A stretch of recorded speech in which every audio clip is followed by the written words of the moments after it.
కూర్చున్నారు. ఏదో అయిపోయింది అది ఉంటుంది చూడ. దశదిన కర్మ కోతే ఎవరో చచ్చిపోయినాక 10వ దినానికి పోతే డల్గా అందరు ఇట్లా కూర్చొని ఉంటారు. అట్లా కూర్చొని ఉన్నారు మీరు. ఏమైంది అంత రందిపడేంత బాధ ఏమైంది మనకు?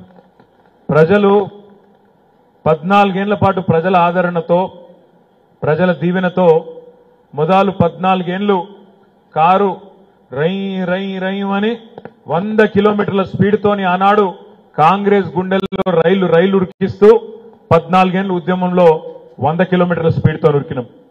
ఆ తర్వాత ప్రజల దయతోని అధికారం ఇస్తే 10 ఏళ్ల పాటు ఆనాడు అధికారంలో కూడా 100 కిలోమీటర్ల స్పీడ్తో ఉరికినాం. మరి 24 ఏళ్లు 100 కిలోమీటర్ల స్పీడ్తో కారు ఉరికితే కొద్దిగా అప్పుడప్పుడు సర్వీసింగ్ అవసరం పడుతుందా పడదా? ఇప్పుడు అదే జరుగుతుంది. కొద్దిగా సర్వీసింగ్ అయిపోయింది. మళ్ళా పార్లమెంట్లో రోడ్ ఎక్కినామంటే మళ్ళా 100 కిలోమీటర్ల స్పీడ్తో ఉరకాల్సిన బాధ్యత, ఉరికించే శక్తి సత్తా మీకే ఉన్నదనే మాట కూడా నేను విజ్ఞప్తి చేస్తున్నా. ఎందుకంటే ఏదో బాధలో ఏదో జరిగిపోయింది అనే ఒక ఆవేదనలో మీరందరూ చాలా డల్గా కూర్చొని అయ్యో మన ప్రభుత్వం పోయింది, కేసీఆర్ గారు ముఖ్యమంత్రి కాదంటే మాకు జీర్ణమైతే లేదు.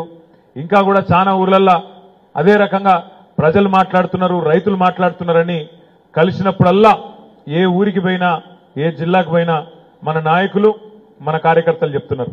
నేను మిమ్మల్ని అందరినీ ప్రార్థించేది ఒకటే, ఆలోచించమని కోరేది కూడా ఒకటే. ఇది ఒక రకంగా మన మంచిగా జరిగింది. ఎందుకంటే మనకు ఏదైతే దిష్టి ఉండేనో ఆ దిష్టి కూడా పోయింది ఈ దెబ్బకు. నిజంగా చెప్తున్నా. ఇది ఇంకో మాట కూడా నేను చెప్తా ఉన్నా. నిజంగా ప్రజలకు కూడా మన సారు కేసీఆర్ గారి విలువ తెలిసి రావాలంటే ఇది జరగవలసిన అవసరం కూడా ఉండే. ఎందుకంటే చీకటి ఉంటేనే వెలుగు విలువ తెలుస్తుంది. ఇట్లాంటి వాళ్ళ సన్నాసుల పాలన ఉంటేనే ఒక సమర్థుడి పాలన యొక్క విలువ కూడా ప్రజలకు తెలుస్తుంది అనే మాట కూడా నేను మీకు విజ్ఞప్తి చేస్తా ఉన్నా.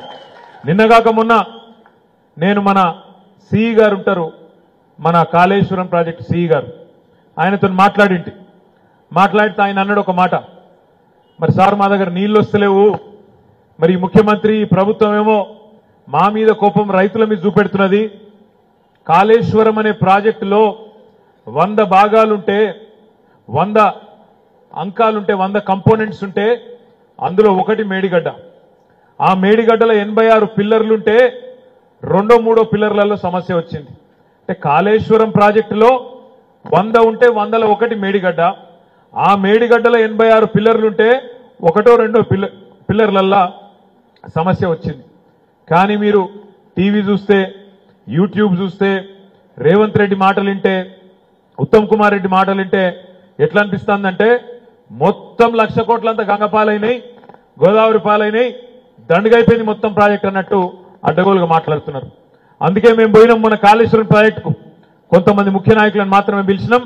ఆడికి మేము ఊహించిన దానికంటే ఎక్కువ 3-4 వేల మంది మేడిగడ్డకు వచ్చి అక్కడికి వచ్చి చూస్తే నిజంగా సమస్య తీవ్రంగా లేదు, సమస్య పెద్దది కాదు, చిన్న సమస్య. మొత్తం 86 పిల్లర్లల్లా ఒక్క పిల్లర్ కాడ కొంత కుంగింది, సమస్య ఉన్నది. దాన్ని రిపేర్ చేసేది పోయి, దాన్ని మంచిగా చేసి రైతులకు నీళ్లు ఇచ్చేది పోయి ఇవాళ ఎట్లన్నా చేసి